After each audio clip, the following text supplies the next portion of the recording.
Yes. अब alkaline के बारे में मैं आपसे बात करना चाहता हूँ।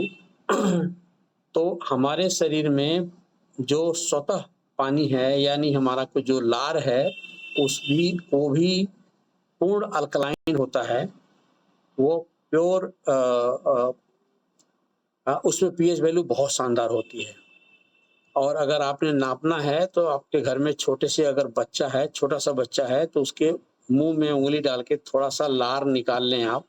मैं बच्चे की बात इसलिए कर रहा हूँ, क्योंकि अब हम लोगों को हमारा खान-पान, लाइफ़स्टाइल ऐसा हो गया है कि हमारे शरीर में जो पानी है या हमारे मुँह में जो बनने वाला लार है, वो अल्कलाइन नहीं रहा।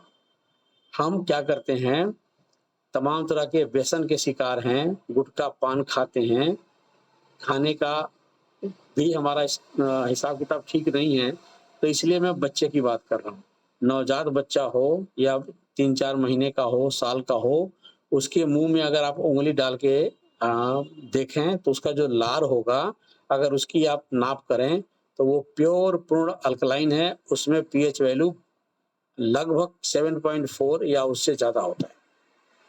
अब हमारे शरीर में इस पीएच वैल्यू की क्या उपयोगिता है, मैं इसके बारे में आपको बताता हूँ। हमारे जो इंटरनल ऑर्गन्स हैं, वो हाइड्रोजन को या इस तरह से फास्फोरस कह लीजिए, मैग्नीशियम कह लीजिए, जो भी हमारे शरीर को अवयव तत्व चाहिए, तो खाद्य पदार्थ से मिलता है या पानी से मिलता है। और कई बार ये प्रोडक्ट हमारे शरीर में हमारे ऑर्गन से स्टोर कर लेते हैं। ज़रूरत भी होती है तो लेते ही हैं, ज़रूरत से ज़्यादा भी स्टोर कर लेते हैं, या ज़्यादा हम इनटेक कर लेते हैं तो वो कहीं न कहीं स्टोर हो जाता है। तो जहाँ हमें इसकी रिकवरी की ज़रूरत पड़ती है, तो हमारे ऑर्गन्स इसको सक करते हैं, खींचते हैं। और जब हमारे पास स्टोर्ड पीएच नहीं रहता, हाइड्रोजन, पावर ऑफ हाइड्रोजन नहीं रहता, हाइड्रोजन की मात्रा नहीं रहती, तो वो हमारे जोड़ों से, हमारे दूसरे और ज़रूरी अंगों से खींच लेता है, सोख लेता है। यही कारण है कि हमें गठिया, बाई, सर्वाइकल, जोड़ों का दर्द, कई चीज़ें होती हैं। तो हमें जो है, सबसे ज़रूरी बात ये है कि हम जो पानी पी रहे हैं, वो अल्कलाइन होना चाहिए। अगर अल्कलाइन नहीं है, तो अल्कलाइन करने के लिए सबसे पहला और बढ़िया सोर्स है, वो है नेचुरल वनस्पतियाँ, फल, फ्रूट, सब्जियाँ। तो हमें उनका इस्तेमाल करना चाहिए। अगर वो भी अवेलेबल नहीं है, तो बेटर ये है कि आप कोई और साधन ले लें। अल्कलाइन स्टिक आता है, अल्कलाइन का पाउच भी आता है, और पानी को अल्कलाइन ही इस्तेमाल करें। और नहीं तो आपके यहाँ जो पानी सप्लाई में आता है, तो आप उसको भी कंप्लेन कर सकते हैं कि इसमें अल्कलाइन की मात्रा कम है, पीएच की मात्रा कम है। तो ये बात आपको, ये this is the part of cleansing, हम आपको बताना चाहते हैं कि आप इन चीज़ों का ध्यान रखें। अब अभी आप जो वीडियो देख रहे थे, उसमें इसी पीएच वैल्यू की बात चल रही थी, अल्कलाइन वाटर की बात चल रही थी। अल्कलाइन फूड की बात आप करने वाले थे आगे, लेकिन कट हो गया। इसके अलावा आप अपना क्लींजिंग ज़रूर करें, कम से कम master cleansing, liver cleansing, kidney cleansing, ये सब ज़रूर कर लें। उसके अलावा हम आपसे बात करेंगे, हमारे शरीर में कुल 9 द्वार हैं। 2 आँखों के, 2 नाक के, 1 मुँह के, 5 और 2 कान के, 7, 2 निचले द्वार हैं। तो इन पर विशेष तौर से आपने ध्यान देना है, इनके क्लींजिंग का। आज मैं आपसे फिर दोबारा रिपीट करके बताने वाला हूँ, नोज़ क्लींजिंग के बारे में और माउथ क्लींजिंग के बारे में, क्योंकि इससे मुझे बहुत लाभ हुआ।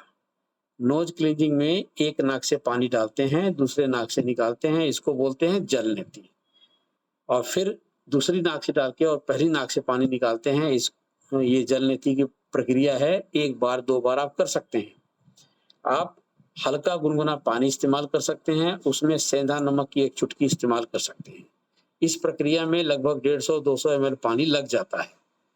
उसके बाद सूत्रनेति आती है, बाज़ार से आपको रबड़ का या सूत का, धागे का आपको सूत्रनेति मिल जाएगा। तो एक नाक से डालिए और मुँह से निकालिए, फिर दूसरी नाक से डालिए और मुँह से निकालिए। तो इससे भी आप क्लींजिंग कर सकते हैं। इसके साथ हमने नाड़ी शोधन की बात करी। नाड़ी शोधन में जो पानी हमने इनटेक लिया है, कुछ तो निकल जाता है लेकिन कुछ कहीं-कहीं अटक जाता है। तो उसको आप एक नाक से बंद करके दूसरी नाक से साँस भरेंगे और एक बार साँस भर के 3 से 5 बार आप उस साँस को बाहर निकालेंगे, इस तरह का।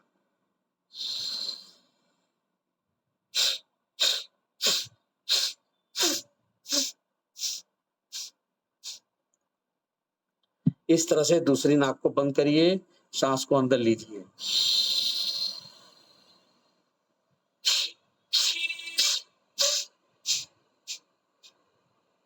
नाक को बंद करने का आपका अपने हिसाब से, अपने सुविधानुसार कुछ भी हो सकता है।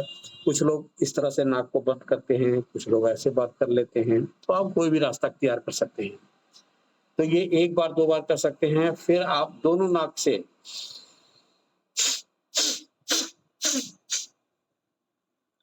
तो आपका जो भी कचरा होगा वो बाहर निकल जाएगा। इसके बाद नाड़ी शोधन में 2 प्रक्रिया और है और अब यहाँ से आप इसको एक्सरसाइज में भी काउंट कर सकते हैं। दोनों बाजू को ऊपर उठाना है और साँस भरनी है और 2 से 5 बार इसको नीचे करना है।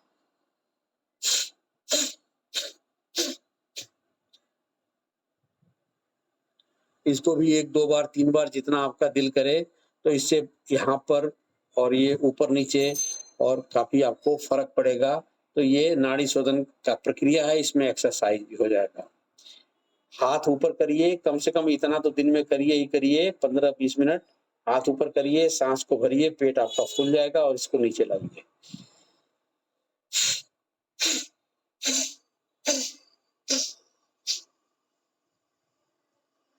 इसके बाद इसके साथ आप प्राणायाम में कपालभाति और अनुलोम-विलोम कर सकते हैं। तो ये हमारा थ्योरेटिकल पार्ट, चूँकि हम काफ़ी देर से जुड़ते हैं इसलिए समय थोड़ा ज़्यादा लग जाता है, नहीं तो मेरा निवेदन है आपसे कि सभी लोग अगर समय से जुड़ जाएँ, तो 15 मिनट के लिए हम कुछ इस तरह से लेक्चर की बात करेंगे और आगे प्रैक्टिकल पर जाएँगे या फिर दूसरे विधा पर जाएँगे।